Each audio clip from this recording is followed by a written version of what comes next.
Hey. Ooh, I'm out of focus. Coming back. Okay, there we go. My focus was gone. Hey, welcome to the Melanated Air Hour. I am one of your hosts, Lene Javette. You can find me online at I am Lene Javette. You can actually find Melanated Air online at Melanated Air. Anywho, today we have three of us in the building. Myself, another one of our beautiful co-hosts, Teddy Ewing at The Real Teddy Talks. Teddy tunes in from Egypt. Hey, Teddy, how you doing? I'm good. I'm great. I hope my internet ain't choppy. Egypt is great, but the internet ain't always good. So bear with me. It's not great. We also have Keisha Ravenel at We Inspire Brand. Hey, Keisha, how you doing today? What's up? I'm good, full of energy. Yes. Today we are talking about The Harder They Fall. We're doing a recap on the Black Western that's on Netflix right now. It's called The Harder They Fall. We ain't no nincompoops. We ain't no nincompoops. If you have seen the movie, please give us say yes. So tell us if you've seen the movie, give your commentary in the comments, give us your thoughts, give us your feedback. If you haven't seen the movie, still stay tuned because we're going to discuss it. And if you have not seen it, then we're going to help you know what to look for. Okay. So leave me a comment. Let us know you're tuning in, where you're tuning in from. Have you seen the movie? What did you think? Hey, Gloria. Gloria said yes. Crystal said yes.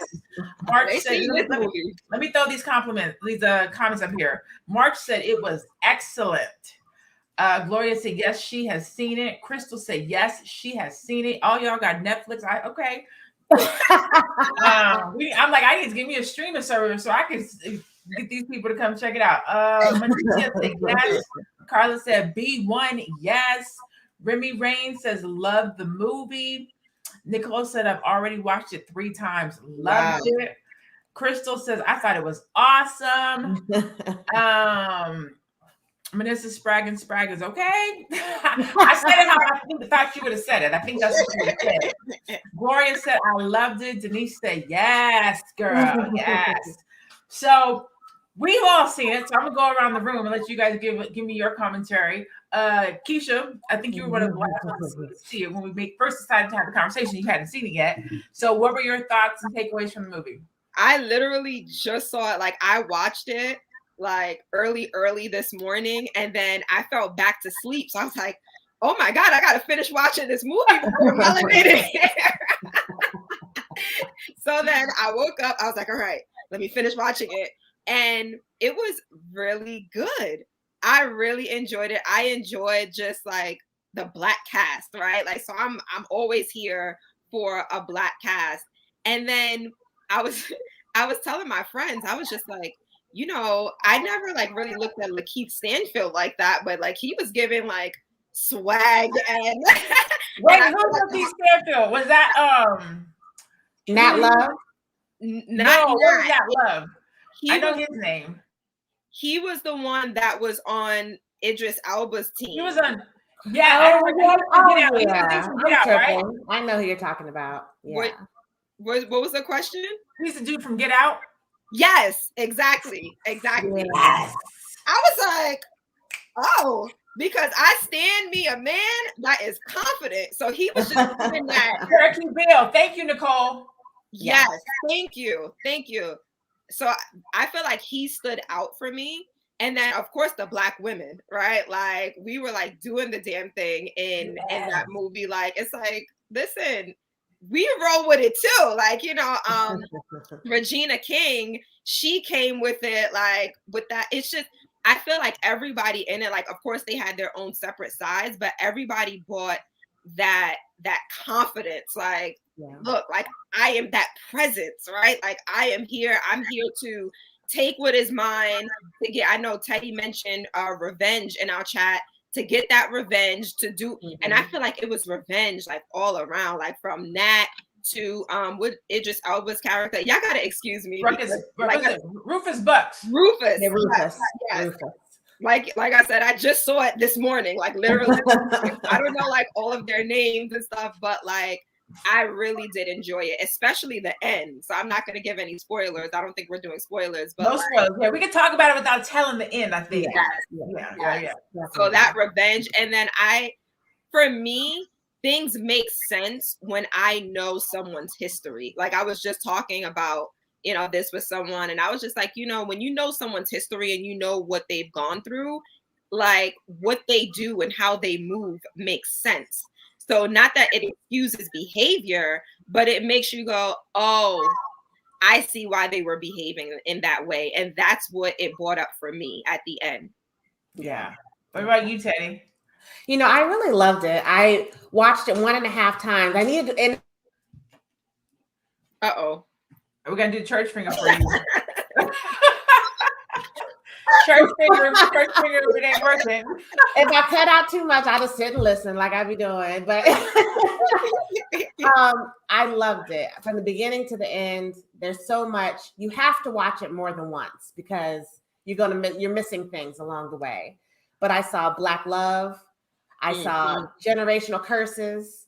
I saw Black wealth being taken. I saw business ownership. Community, unity. Yes. All of that. Yeah. All of that. And I loved it. I love seeing us take over the scene. I almost hate when there's white people in Black movies sometimes because I don't think it's necessary. Now, there were some scenes where it was necessary, then others I'm like, that was uh-oh. That wasn't necessary, is what she was saying. It wasn't necessary. Am I back? Yeah, you back now. We stole the show, and it was a production of ours, and I loved it. Yeah, I thought it was really good. So I watched before I even got a chance to actually sit down and watch it. I saw a lot of commentary. So I watched the them in London talking about the movie. I watched just different video clips of them talking about the creation of the movie, how Idris Elba became affiliated with the movie. When Regina got the phone call, she had never met this director, how she felt about Western. So I watched kind of like a little bit of like the behind the scenes pieces, right? So you guys know that opening scene with the train, this said C.A. Bozeman, that was a nod to, I don't know why I just drew it. Chadwick.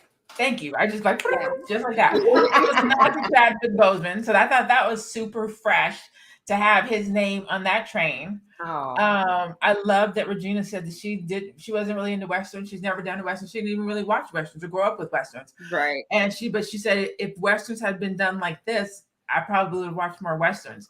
Yeah. I love that we get to show who we are as Black people in a variety of different genres. And they don't have, I love that all historical pieces don't have to be slave movies, and we don't have to be depicted as slaves in every single historical piece. I love that they didn't use the N-word. I love that they made a whole movie. There was not a single butt naked sex scene. There was not a single disrespectful tone to men or women. There was not an N-word. They was cussing up the storm, but I have to believe that the Cowboys was probably cussing like that back in the day. Right. There was love. There was conflict. There the twist was good, right? I mean, it was so good. I think they did the music. I mean, even the music that came with the film was just amazing. Regina King did her thing. I don't think I've ever seen her in that type of a role before. Stagecoach Mary was the shit. I don't even know who she is, but she played the hell out of that role. Man. Oh boy. Go ahead. What'd you say? Say I can't hear. Okay. There was no butt nakedness, but there was sexual energy, which I like. I love a movie with the energy. I don't need to see titties and ass. Like I like the energy. Right. Does it for me. So I have a question. Are there any other like Black Westerns? Because I know that we were cowboys, right? Like you guys said, like that was our history. Like our history is not just slavery. So it being depicted in this way, has it ever been depicted in this way? before? Like as far as like a Western, like a Black Western. Wild Wild West. I'm just kidding. Don't come for me in the comments. I was making a joke. They ain't come for you yet. They're gonna come for you though. Don't come for me in the comments. It was a joke. Okay. Somebody say Posse. Yeah, Posse. I was gonna say, I know there was one. Oh yeah.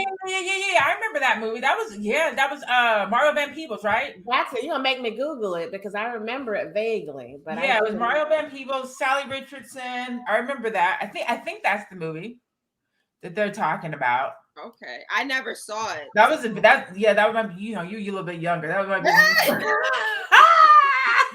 yeah, that was 93. I don't. But Keisha, were you? Oh, 93. I was 4. Yeah.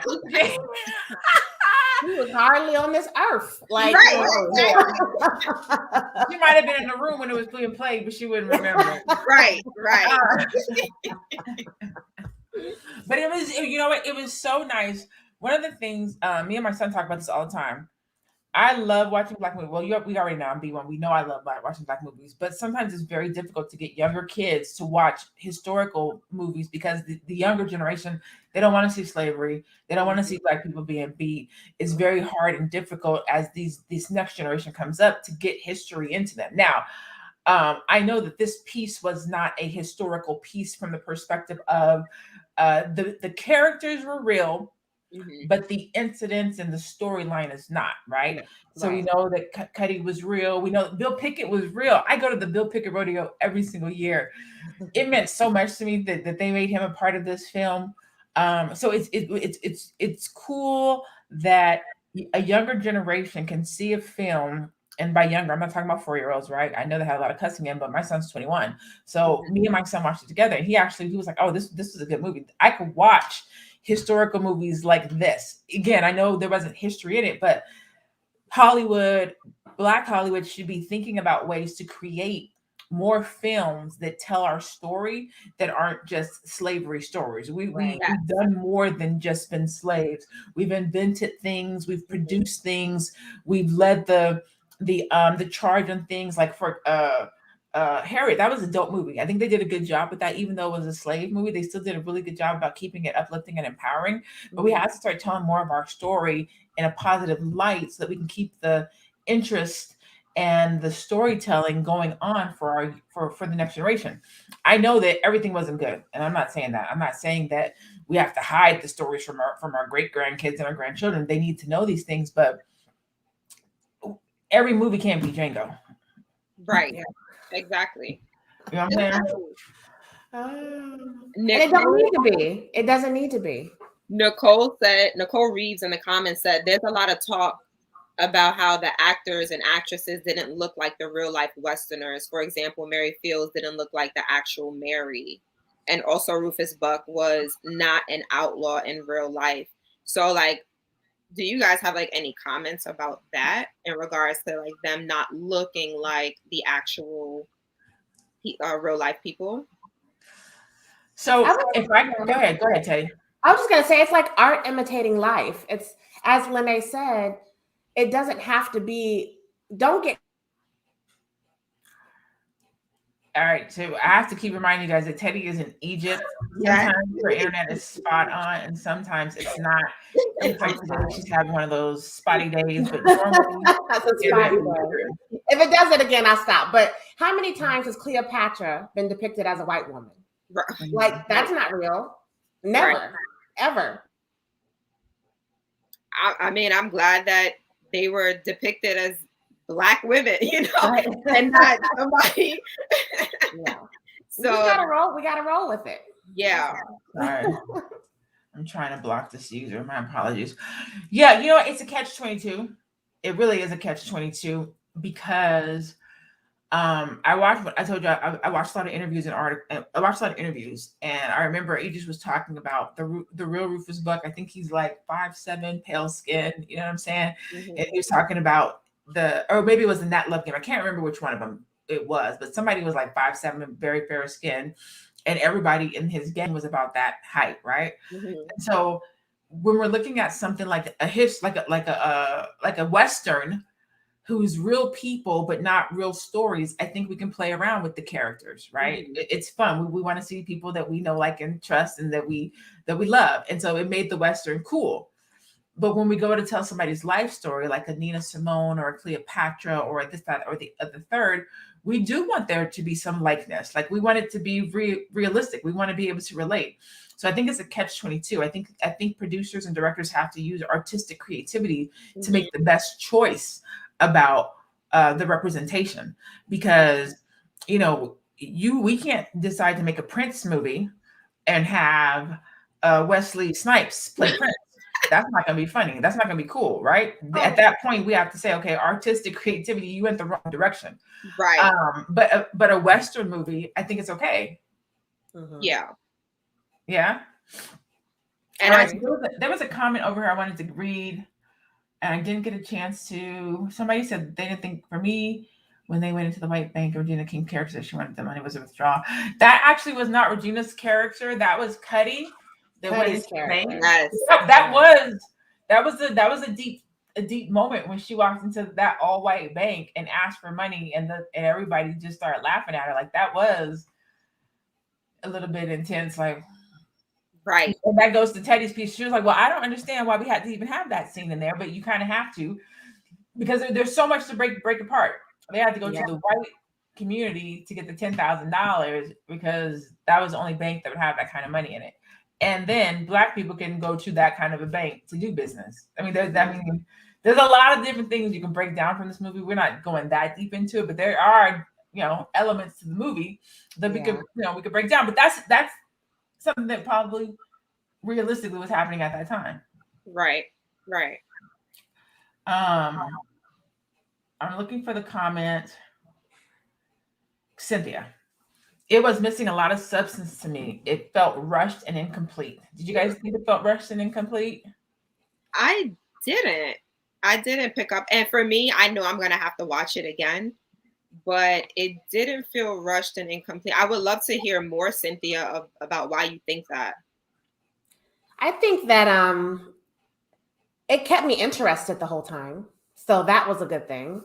And maybe towards the end, they rushed it a bit, but I still loved it. That's our thing. It don't take much, Right? Oh. And watching it again, I just got so much more from it. Like, just kept feeding me. So it was right. Good. Yeah.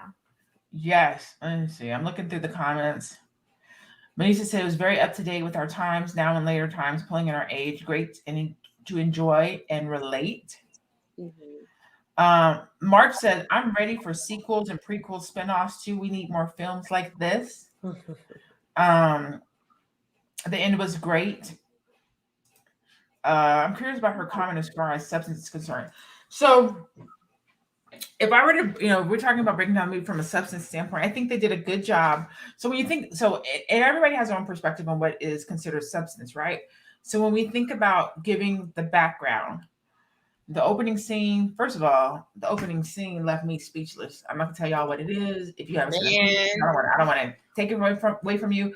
But the opening scene already drew me in. I was like, well, dang, right. So yeah, the backstory, I felt like there was mad substance in the backstory.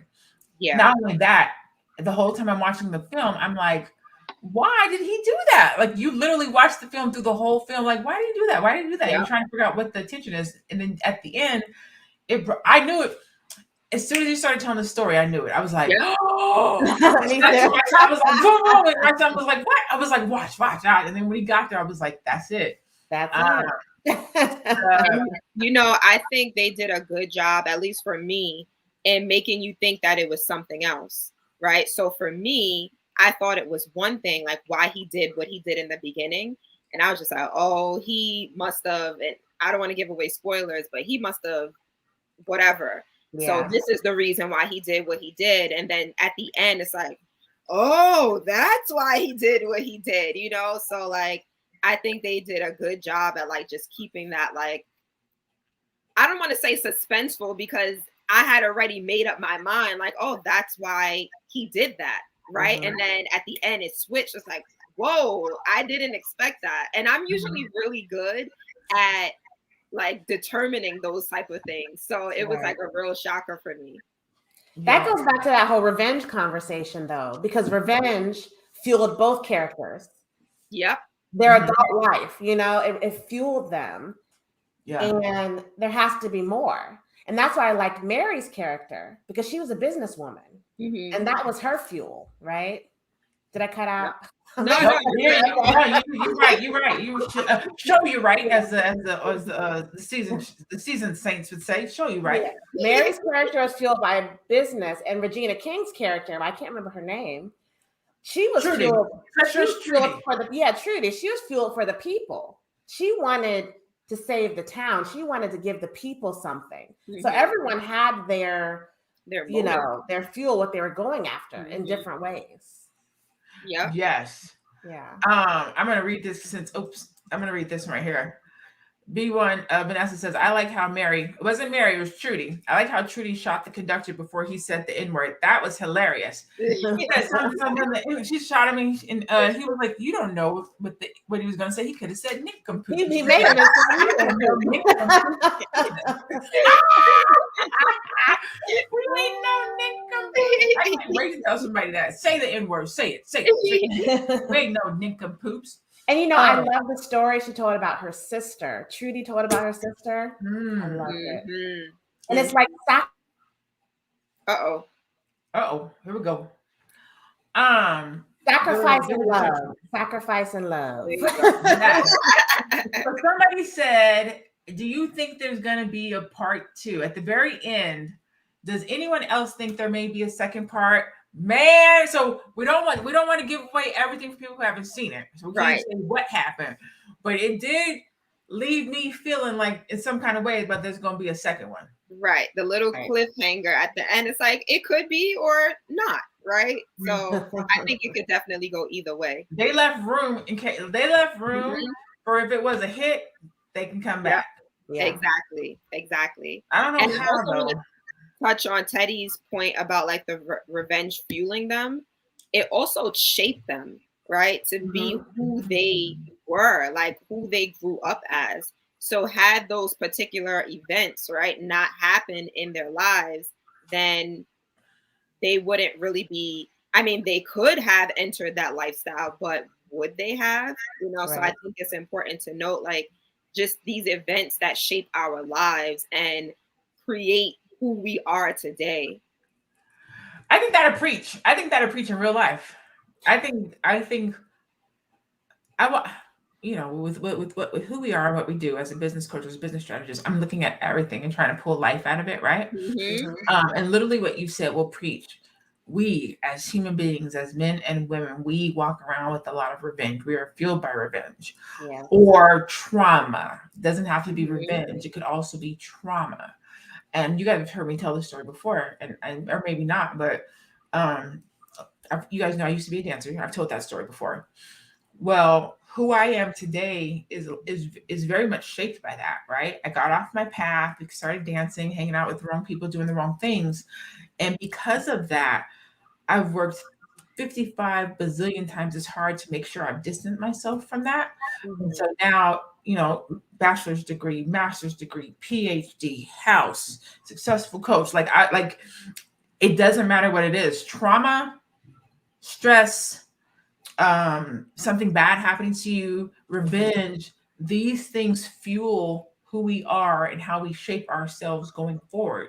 Sometimes good, thank the Lord that for me it's good, but sometimes it could be bad. You could actually, it could run you into the ground and shape you the other way.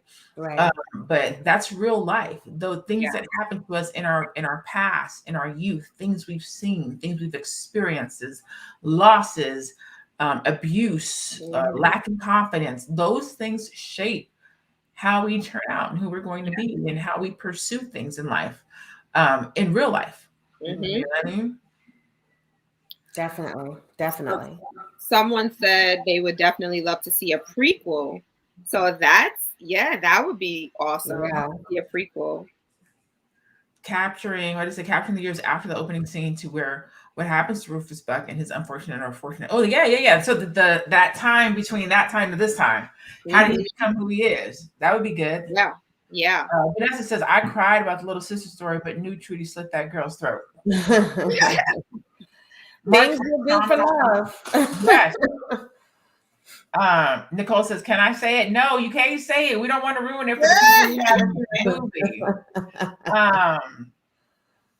And just going back to, the things that shape us, we also have to understand as well that we have decisions to make. So even though certain things shape us, we still have those decisions in our lives. So it was Nat Love's decision to go after Rufus, right? Like it was a decision based on what he experienced. So he could have made the decision to leave it alone, right? Mm-hmm. So we have to also understand that, like, yes, we have these events in our lives that shape us, but what are we going to do with it past that? What decisions are we going to make, past the event that shapes us? And Mary couldn't ever give him her all until he let that go. Mm-hmm. So that messed up their relationship. Right. Right. We don't talk about how trauma, we do, but we don't, right? We say she got daddy issues. We say we got mama issues. Like we say that, but we don't really dig into or fully break down what that means, especially in our community, especially as Black men, Black women, especially when we're talking about Black relationships and Black love. We don't really talk about it. We almost make it funny, right? You know what I'm saying? Oh, she got daddy issues, but we don't really unpack what that means, right? To be a man or a woman that wants to have love, find love, be in relationship, but either not being able to take your boundary, take your guard down and accept and be loved, or not being able to fully give yourself to someone because they are stuck in trauma or the past, or they're dealing with something. There's a lot of hurt men and women walking around here that either want to be loved or can't figure out how to be loved because of something that has happened in their past. Right. So he wanted to love, he wanted to give love, he wanted to be with Mary, but Mary recognized and saw that there's something in you. What she said that there, I can't remember the exact line, but she burning in you, something about a fire burning. Yeah, and she was like that until that is dealt with, there's nothing we can't do nothing. Like it's shout out to a woman that can recognize something, a woman or a man. Shout out to a person that can see something in the person that they love and know that they can't add to it or fix it. Yes. Because a lot of times we go into relationships thinking, I'm going to be the one that can fix it. I'm going to be the one that can heal you. I'm going to be the one that can take you away from these things, when really it's that individual's personal responsibility to take care of that situation before they show up to love you. Yeah. Yep. Yes, March says, shout out to Jonathan Majors. He had so much swag riding that horse. He's such talent. So again, I watched a lot of videos. So Jonathan Majors was brought up on a farm. So he's been riding horses since he was a young boy. He did all of his own stunts in that movie. Every single thing he did. He said he worked with Cinco, which was the name of the horse. He worked with Cinco for like 3 months before, building a relationship with the horse so that, when he needed the horse to move or go a certain kind of way, he would know what to do. But yeah, also, he didn't have to audition for that role. The director saw him accepting something or doing something, was like, that is Nat Love. I want him. He hadn't seen him in anything else, not Lovecraft Country, nothing else. He saw him at an interview or accepting something. He was like, that's him. That's the guy that I want. And so if you guys get a chance, look at some of the videos, just hearing some of that, how it came to be, how the actors came, how Regina King came to be. Like, hearing the director talk about that was hilarious. Regina King didn't know him. And he said it took like 2 weeks to get her on the phone. It was a FaceTime. And when the time came, he was like, okay, I'm gonna get Regina King on the phone. He was like, you only got about 15 seconds to make an impression. So I gotta figure out what I'm gonna say. He said the phone is ringing, her people are on the line. He's in his head, he's trying to figure out, what am I gonna say? How am I gonna get her to be a part of this project? And he says, finally, he hits the button, her face pops up, and he's on. He was like, Regina King, beautiful Black queen, essence of the motherland. You are the one. And he just gave her this beautiful, grand opening. She was like, oh, hell, okay. He played his guitar for her, sang some of the music that was going to be in the film. He told her the story with so much color and vividness that she was like, all I could do was be like, all right, I want to be a part of this. Like, I mean, like it's so cool to hear Black people working with Black people, going after Black people, knowing who you want to work with, being in control of your creativity. Now, Faye is not here, so but we still want to have the conversation that she brought up behind the scenes. So behind the scenes, because we talk about our topics before we bring them to you, so we already kind of know a little bit about what we want to say. What each other's points of views are, because we don't always agree. I'm gonna tell y'all right now, you guys see this, we don't always have the same perspective.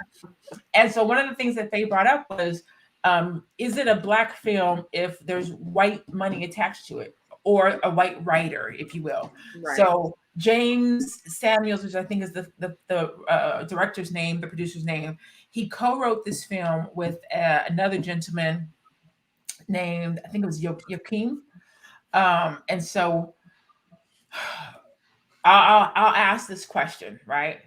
If the screenplay is not written by a Black person, but the film is directed by a Black person, and the producers are Black, and the music is Black, is it still a Black film? Yeah. It's such a tough question. Yeah. It's a tough question. We have influence. And I think that matters versus complete ownership.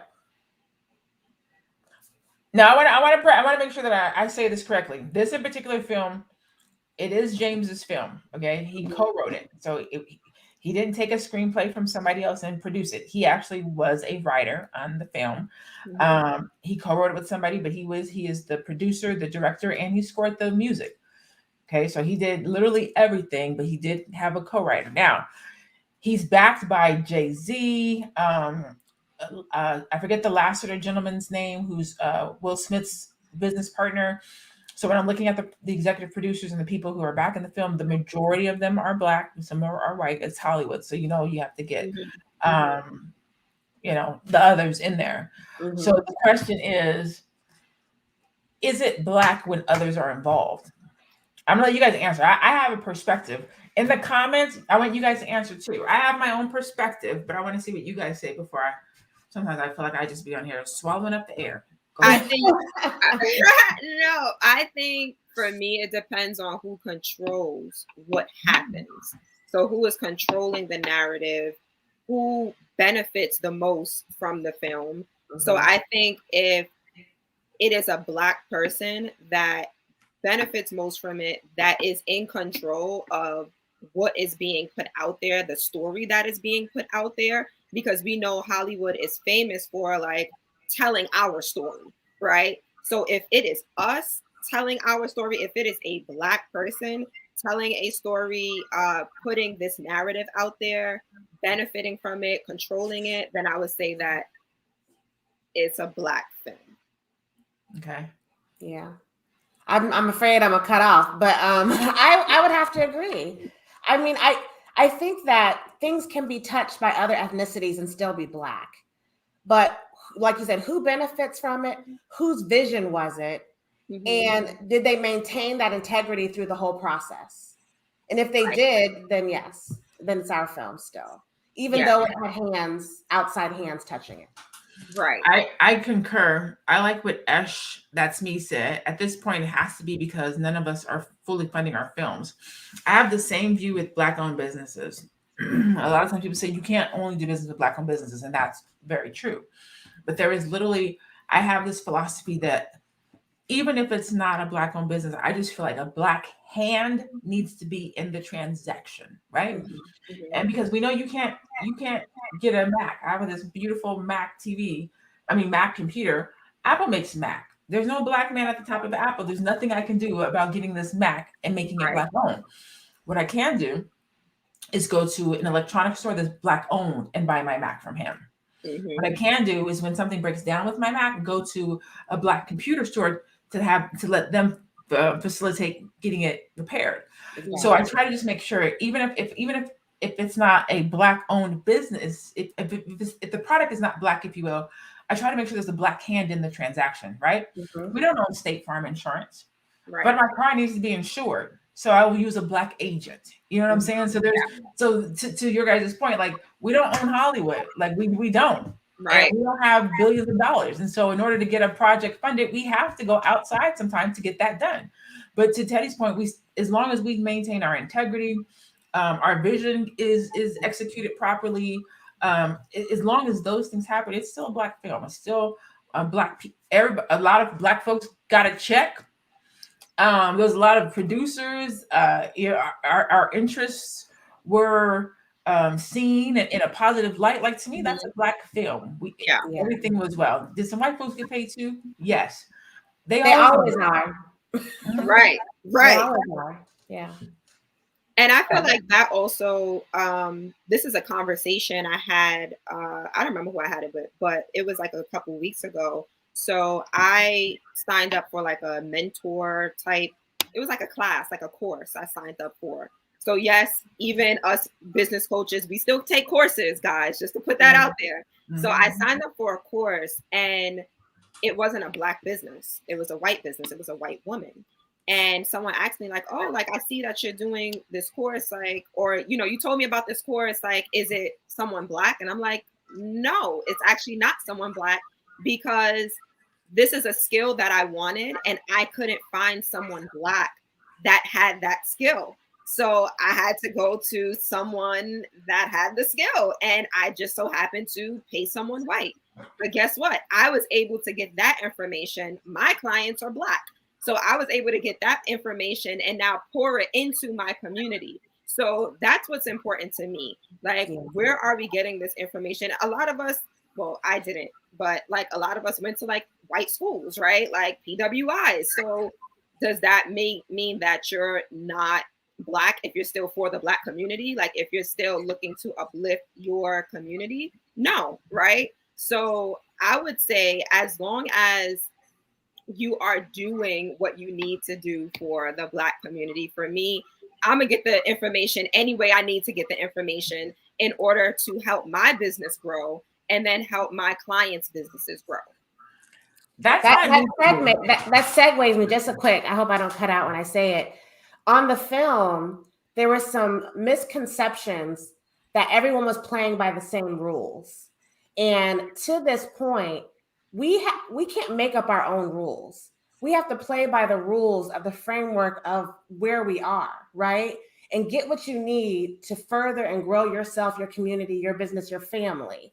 So in the movie, there was like Wild Wild West rules, right? There was gunfight rules, but everybody wasn't playing by those rules, and it cost some their lives. Mm-hmm. So we have to do what we have to do to get where we're trying to go.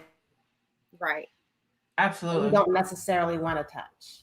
Yeah, absolutely. You know, it's so funny that you guys say that, because I have that conversation often. So tonight, I leave for Florida. I'm going back to Florida to West Palm Beach. I'm going to a conference called Unleash the Power Within with Tony Robbins. Tony Robbins is the #1 personal development coach in the world. And he's a white dude. And it costs $2 million a year to do coaching with him. Or is it 20? It's somewhere between 2 and 20. Anyways, I go to these types of conferences. I paid a pretty penny to go to this conference. I go to these conferences and I am like the only Black person in the room. But people go to these conferences because they're life changing. They're life transforming. Depending on what you go to them, depending on the reason why you go to them. So one of my colleagues went. This fool came back. He's doing 3 times his revenue. Like he was like, Renee, go. It's gonna blow your mind. His thought processes, his ideologies, his financial gain, his networking gain through the roof. Wow. But the thing that I see whenever I go to these conferences, I be the only Black person in this room. soaking up this information, soaking up this knowledge. Mhm. But to your point, Keisha, it never bothers me because I always go and figure out, what are these folks doing? What are these conversations that are happening in these rooms? What are these trends? What's coming up next? What's about to happen?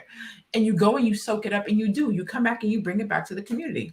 Everybody can't be in these rooms, whether it's financial or not comfortable or don't know or don't have the connections. I don't know the reasons, and I'm not going to throw any out there, but somebody has to go and see what's going on in the camp. Like, what are they talking about? What are the strategies? What are the trends? Right. Because I'm a strategist. So I'm studying strategies. And in order for me to know what's about to happen, I got to go see what these folks are talking about, because they always stay 3 to 5 steps ahead of us. So if we don't know what they're talking about in these rooms 3 to 5 steps ahead of us, we will always be 5 to 6 steps behind. And I can't be a Black development or Black strategist if I can't help my community to be better positioned. One of the things I learned in corporate America, which is why I left my job and started doing what I do. Are you guys familiar with the Nielsen Edmonds report? Is anybody familiar with the Nielsen Edmonds report? It comes out every single year. Every single year it comes out and it says, this is what Black people are doing. This is what they like. This is what they don't like. This is how much money they spend. This is how much TV they watch. This is where they go and eat. This is what they like to do. It literally lays out everything that we're doing and where we're at and how we operate. Why is that important? Because it lets the others know where we're going to be, what we're going to be doing, how we're going to spend our money, who we're going to spend it with. That's why they're always ready for us. They're always ready for us to get where we're going to get, because they're watching us. And so they already know in 4 years, this is what's about to roll out. So we have to make sure that we got the Black people position. They already know this stuff. They already know our spending power. Like, they know. They're called trends. They're watching these trends, and we fall into these trends. And if we don't go into these other rooms, we won't know what the trends are. So I am B1. I do talk Black. I speak Black. I represent Black. I do business with Black people.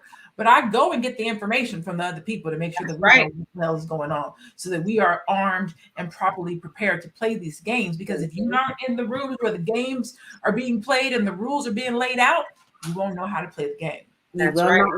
Yes. And we have to know. We have to be there until we don't.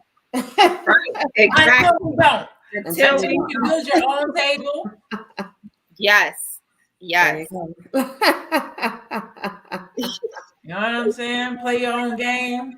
You get to a place where, or they say you get to a place where color doesn't matter. All people see is green, right? Once you can walk into a room and your money can match somebody else's money, they don't even see color.